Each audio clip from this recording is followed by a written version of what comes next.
It's hard to believe that it's been 2 years since we last had people in the building for an Easter service.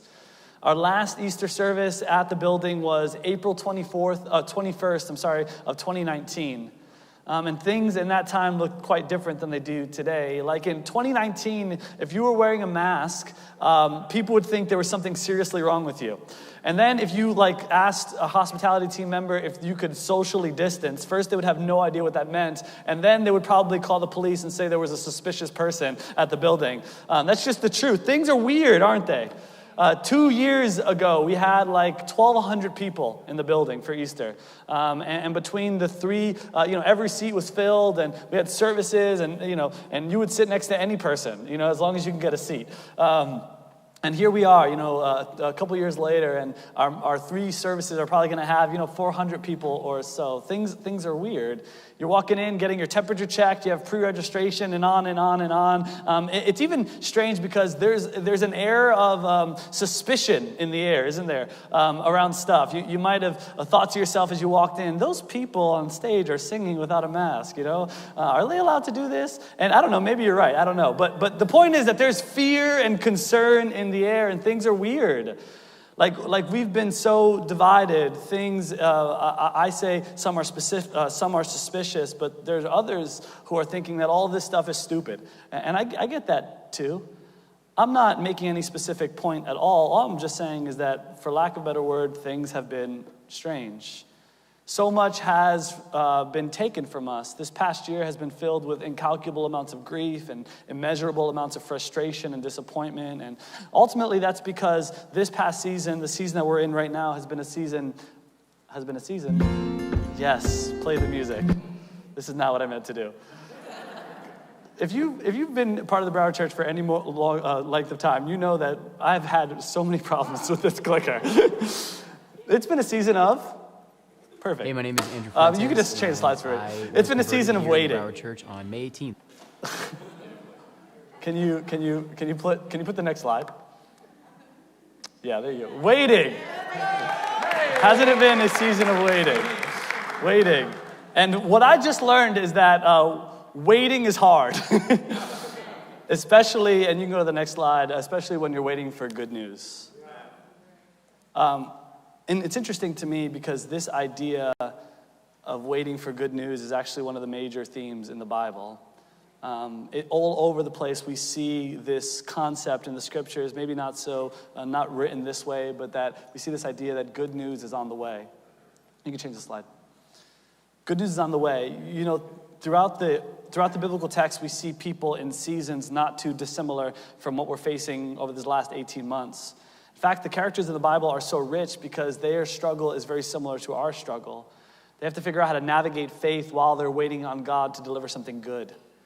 We see this throughout the Bible, but I want to show you one of the passages that, as kind of an introduction to this lesson, that has inspired me so much about the beauty of good news. It's in Isaiah chapter 52, verse 7. There's this description of the way that I can feel, and I bet it's the way that many of you have felt in this past season. And here's the context. The people of Israel in Isaiah's time are going through turmoil. Their nation has been destroyed. They're living in fear and in doubt and in a lot of confusion. They're waiting for a better world, something new to take shape. You know that feeling, don't you? But then, in the middle of all the bad news, the Bible paints this beautiful picture. There's a person looking out, and they see this person running. They're sitting at the city gates waiting for some news from the nation, waiting to hear a message, a herald to come and say something beautiful. And so what happens is there's this description, this picture. I imagine, the herald running and dust is billowing behind him as he's sprinting with a message of hope. And this is what Isaiah says about this messenger. How beautiful on the mountain are the feet of those who bring good news, who proclaim peace, who bring good tidings, who proclaim salvation, who say to Zion, your God reigns. As this people wait and watch and wonder, Isaiah describes this scene. Someone has finally come to bring good news. It's news of liberty to those bound in fear. It's good news to the weary and the heavy laden who are under the burden and the oppression of their own lives. It's good news to the wanderers and to the frustrated. It's good news to those who feel like they just need to shake off the dust of their own doubts and loose themselves from the binds of their own disappointment. They're waiting on good news. And here's what I've learned in my whole life is that good news is incredibly powerful, isn't it? Yeah. You get a call after you take that test, and you're worried for days. What is the doctor going to say? And the phone rings, and they say, hey, you're all clear. The soul breathes a sigh of relief, doesn't it? You've been trying for years to get pregnant. And then you look down and you see those 2 red lines, and you can't help but shout for joy. You heard back, you've been waiting, and you got the job. Your offer was accepted. Look, good news does something to the soul, doesn't it? And maybe that's the reason why good news is on the way is such a major theme of the Bible. And so today, on Easter morning, I want to be a messenger for you. I want to have, quote unquote, beautiful feet. Maybe you're familiar with the Christian faith, and maybe you're not, and you come with nothing, but whoever you are, and however you come here today, what we're going to talk about today, I bet you will be good news for your soul. To start, I want to take a look at the beginning and the end of the book of Mark. You can go ahead and turn there with me if you have a Bible. If you don't have a Bible, no big deal. It'll be up on the screen. But we're going to look at a couple of passages in the book of Mark to kind of begin to unpack this idea that good news is on the way, but it's not just on the way. It, in fact, is here. Mark chapter 1, verse 1, this is what it says. It says, the beginning of the good news about Jesus, the Messiah, the Son of God. There's a literary device in a lot of early writings called an incipit, something like that. Basically, authors would put a summary of the entire book in the first line of the book. And they did that because papyrus in the old days was incredibly expensive. And so you had to kind of summarize, kind of give the author's notes at the very start. So what you find in Mark chapter 1, verse 1, is what all of Mark will be about. It will be about the beginning of the good news about Jesus, the Messiah, the Son of God. And so if you can wrap your head around Mark chapter 1, you can wrap your head around the entire book of Mark. And I would also argue, if you can wrap your head around Mark chapter 1, verse 1, you can also wrap your mind around the point of Easter. So let's take it word by word. The first thing we see, and that I like to point out, is that it's good news. You may have a Bible that says gospel. You may say in the beginning, the gospel of Jesus Christ, the Messiah. That word gospel there is translated euangelion, and it basically means gospel. And in the first century, it wasn't actually a religious word at all. You may hear it now and think, man, I love that gospel music, and it's kind of related to church stuff. But really, in the Roman Empire, gospel wasn't a religious word at all. It was actually a political word used by the Roman government. Euangelion was a royal announcement that would go out with a herald. It was the modern day equivalent of kind of a newspaper, but all it was good news. Imagine a newspaper like that. What a great newspaper that would be. The messages were usually about one of two things. One, a king was born or put in power. And the second was that an army had just won a decisive battle. So it would sound something like this. You would see someone running into your village. You'd be the man on the city gates looking out, trying to know if there was someone coming, and then billowing behind them would be the smoke that they run with, and they're sprinting with a message from whomever. And it would say something like this: Caesar is king! And everyone would burst into cheers. Or he just defeated Octavian in the Civil War. He brought peace and salvation. And then the Evangelion would end with something, according to many biblical scholars, with Caesar is Lord. That was the gospel of the first century. That was good news. But the thing you learn very quickly about good news is that good news is not necessarily good for everyone. Like if you were suffering under Roman oppression, like the Jews in Mark's day were, none of that would have been good news. How is it good news that the country that has destroyed your lives is continuing to reign? How is it good news that another king has been slain? How is it good news that someone else is dying to your murderous ways? How is that any good news at all? Good news, you find, really is in the eye of the beholder, whether or not it's any good at all. And so Mark's Evangelion, his gospel, isn't about Caesar or any earthly king or battle for that matter, but he says the good news is a new type of king. A new type of leader who has come on the scene. His name is Jesus. David Garland wrote this. He says, gospel refers to the story about Jesus' narrative in the text. It comprises of Jesus' word, deed, death, and resurrection as God directs intervention into history. It challenges an imperial cult propaganda, catch that, an imperial cult propaganda that promotes a message of good tidings and a new age of peace through the Roman Empire.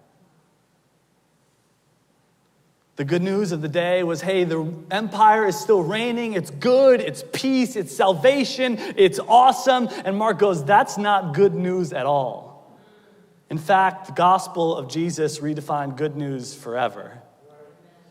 See, the book of Mark in many ways is an attack on the propaganda of Rome and also an attack on the religious elite of Jesus' day. Just think about it. The good news of Rome was king is sitting on the throne while the people live in abject poverty. The king is sitting on a throne, has once again killed another nation. Another people have been pillaged by the powerful.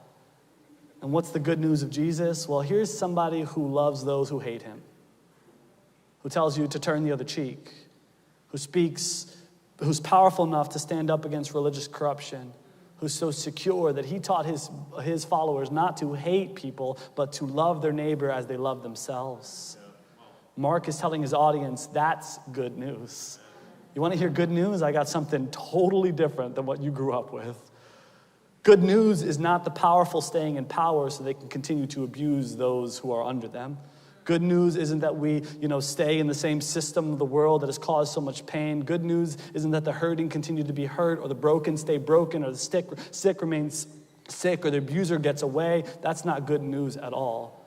See, this counterattack against the culture of the day is throughout the whole book, but its implications, I would argue, really stay just as powerful to this day. And I want to talk about two reasons that good news of the gospel is actually good news. And it's right here in Mark chapter 1, verse 1. I'll hit them both really quickly. I'll tie it into Easter, and then I'll bring it all the way back around. That's what I'm going to try to do. Let's see what happens. Let's talk about why the good news of Jesus is actually good news. There's two reasons. One is because he offers a new world. And the second is because he offers a new way. The opening phrase of the gospel is the beginning of the good news. It's interesting because the opening phrase of the Bible is in the beginning. And and when you translate, how do I explain this? When the Old Testament was translated to Greek, this would be the exact same phrase they used. In the beginning. In its original text, right, Mark was saying right from the beginning, he's trying to draw you in and tell you something that's really unique, that the good news of Jesus takes us all the way back to the bad news of Eden. These connections are really made throughout the whole Bible, and here's a really fun one. In Mark chapter 10, verse 1, Jesus is getting baptized by John in the Jordan River, and this is what it says. It says, just as Jesus was coming up out of the water, he saw heaven being torn open and the Spirit descending on him like a dove. Here's why this is so cool. In the Bible that Mark read, something called the Aramaic Targum, Genesis 1:1 would have read something like this, and this comes from the Institute of Biblical and Scientific Studies. It would have read something like this. In the beginning, God created the heavens and the earth was uninhabitable and like a wasteland. And the Spirit of God flapped his wings over the waters like a dove. Isn't that cool? So what is Mark saying? Hey, remember that dove from the beginning? Remember the Spirit that descended on the world? Well, guess what? It's back. And this type of creation language is hinted to, alluded at, echoed, and even quoted throughout Mark's gospel. Why? Well, as one scholar says, for Mark, the introduction of Jesus is no less monumentous than the creation of the worlds. Wow. For in Jesus, a new creation is at hand. Mark is telling us that in Jesus, there is a recreation happening. If you look at the entire scope of the Bible, it's just so cool. You can play out the storyline of the Bible in three ways: creation, decreation, and then recreation. In stage one, creation, God made the whole world and everything was good and everything was in harmony and beautiful, and human beings, Adam and Eve, were given the good world to rule. They were supposed to take up the potential of the world and make something beautiful. But you know the story. That is followed by decreation. Adam and Eve turned away from God in the fall and turned instead to sin. And the sin was then let loose on all of the human race. Creation spiraled out of control from generation to generation to generation. It just continued to spiral because it's a sickness in our hearts. And we all feel this, right? We see that there is just something wrong with this place. Why is there so much evil? Why do people kill one another? Why do people exploit one another? Why? Well, it's all because the world is no longer in sync with its creator. It's not the way it's supposed to be. Something is out of whack. And it's not just the world, but honestly, there's something wrong with you and me too, isn't there? Like, why are we bent towards doing wrong things? There's something wrong in the human condition. We're born sort of like with a tilt towards evil that we have to constantly keep in check. So in Mark 1, Mark is saying, hey, there's a connection for us here. Jesus was giving birth to a new world. He was recreating the world for us. The world was coming to life again. A new world where someone loves the leper. A new world where someone cares for the poor and gives dignity to all. A new world where the shame is pushed back and the power is in check. As one children's Bible read, referencing my favorite book, in Jesus, all the sad things come untrue. J.R.R. Tolkien, kinda. It's not really him, but it is his quote. Good news is coming. Good news is coming. A world is coming. A new world is coming. But that's not all. You look back at Mark chapter 1, verse 1, it says, it's the beginning of the good news about Jesus, and then he gives him two titles, the Messiah, second title, the Son of God. This may seem like not that big of a deal, but these two titles both have profound implications. The first is that Christ, or as my Bible says, the Messiah, means the anointed one.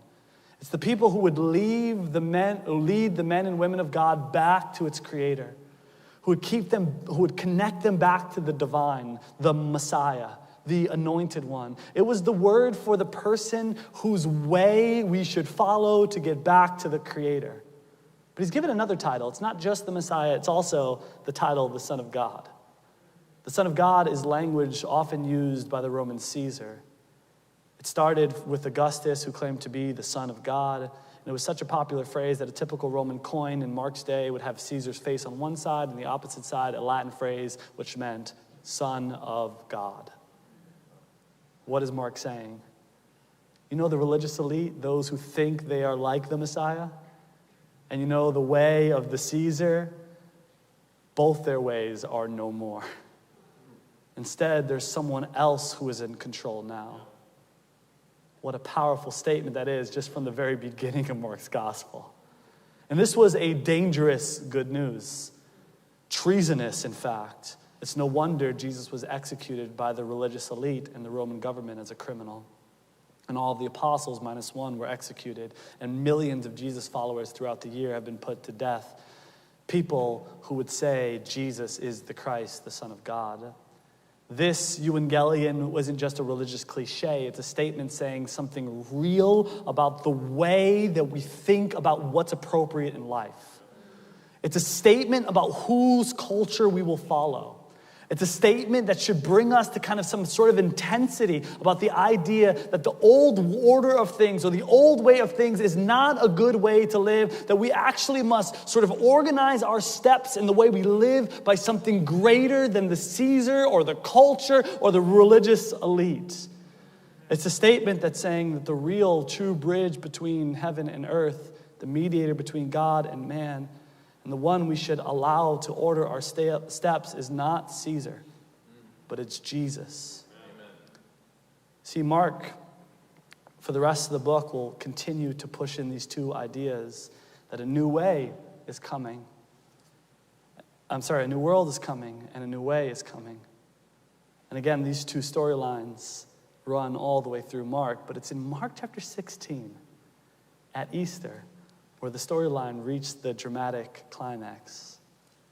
This is Easter morning, the first Easter morning in Mark chapter 16, verse 1. I'm going to read it to you, and as I read it to you, just take notice of the response of the women.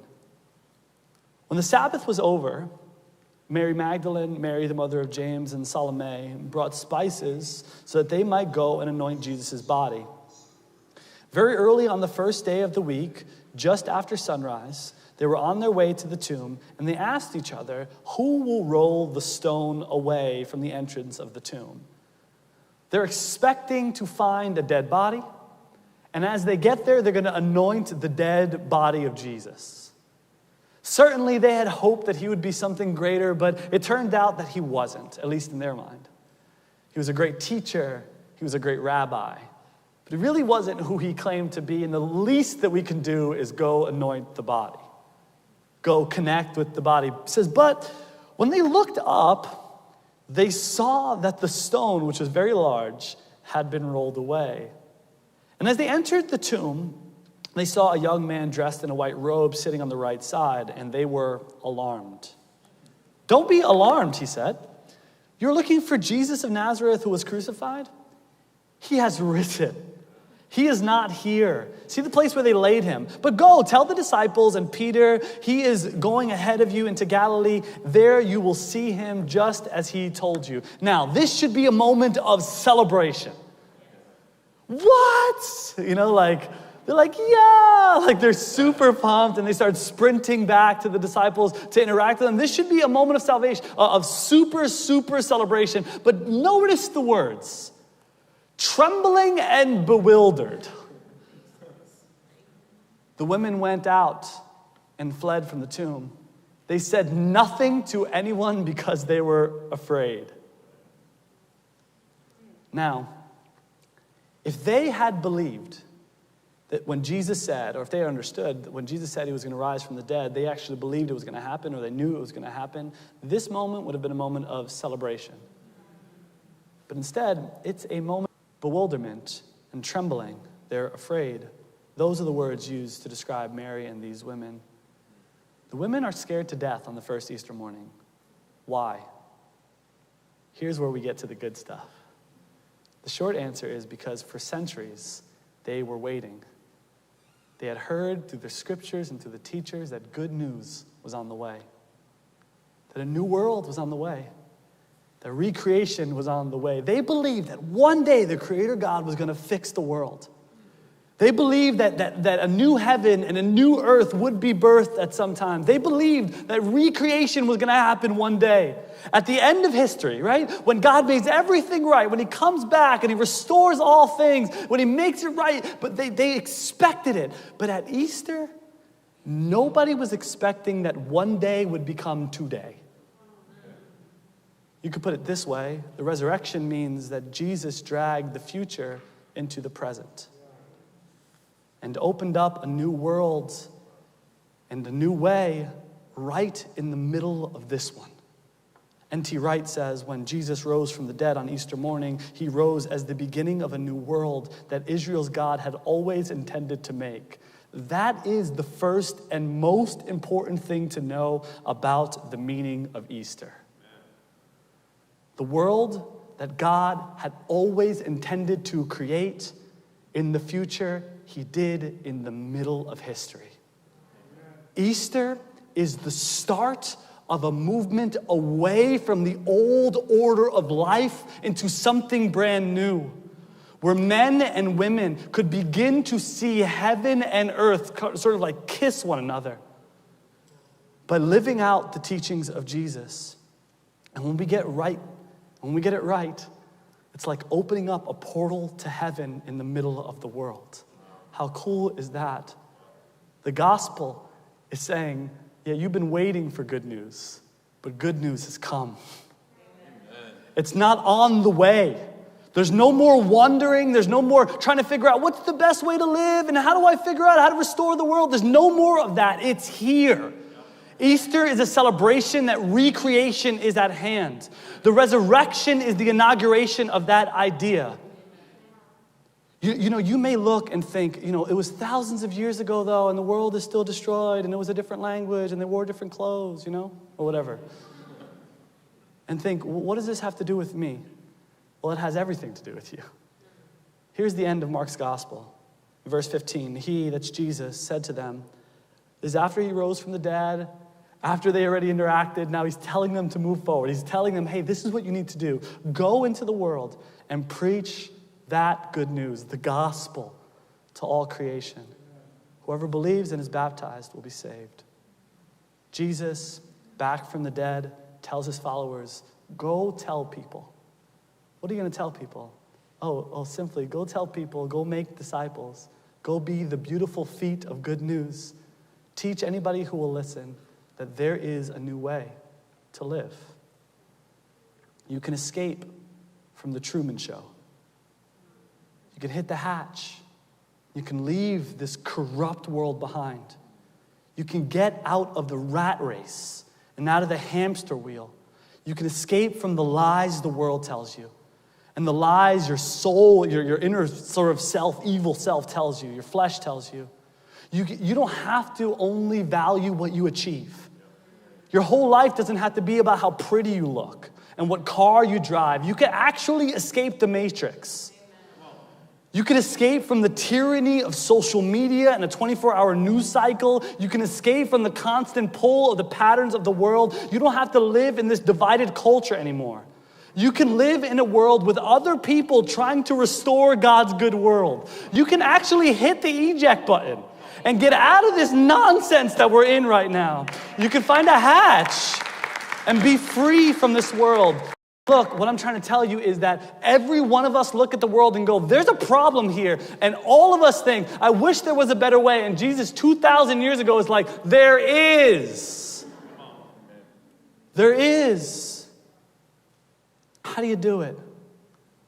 You embrace the way of Jesus. A way where your life is not focused on how much you can get. A way where your life is focused on how good you look. But a way where your life is focused on being like his. Where you cast your anxieties onto him. You take your burden and your fears and your pain, you throw it on him, and he teaches you how to carry it. And then in exchange, he gives you life, the Bible says, that is truly life. So I asked you, have you escaped the ways of the world? If not, you can. The Easter story can be yours. How? How do you do that? Well, if you're new here, here's the introduction. Come practice the way of Jesus with us. I'm serious. Come alongside the church. And maybe you've been disconnected for a while. You know, the pandemic has left you all confused about your own faith or whatever. You're watching online and you're not sure about anything and you've been disconnected from the church. I'm inviting you back. Just come practice the way of Jesus with us. Come alongside this church. First, just come week after week or watch week after week. Sit, learn, worship. And then learn yourself to read your Bible deeply and carefully. Have someone else in your life as a mentor, helping you practice what Jesus did.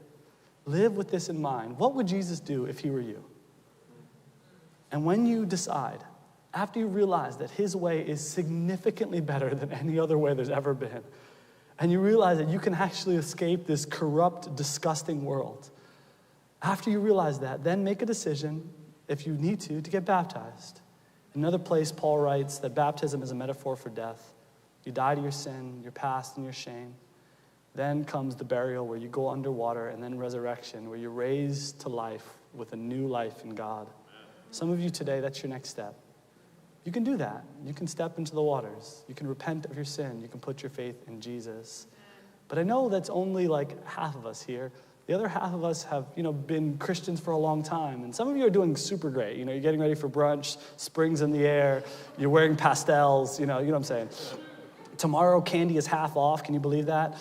And you just need to enjoy your Easter, amen. Just celebrate, it's awesome. But there's others of you that no matter what you're wearing, you're not doing well. You're suffering. Life is really challenging now. And maybe it's because you had once escaped the world, but it's just sucked you all the way back. Its fine-sounding arguments and its beautiful lies just coerced you back into its midst. I'm just asking you too, you can escape as well. And I remind you, the good news is not someday Good news is here today. And like that child's Bible says, Jesus can make all the sad things come untrue. Jesus can do what the cynic in you and the cynic in me says is impossible. And you don't have to wait anymore because it's here. You can live like him. Stop just coming. Stop just attending.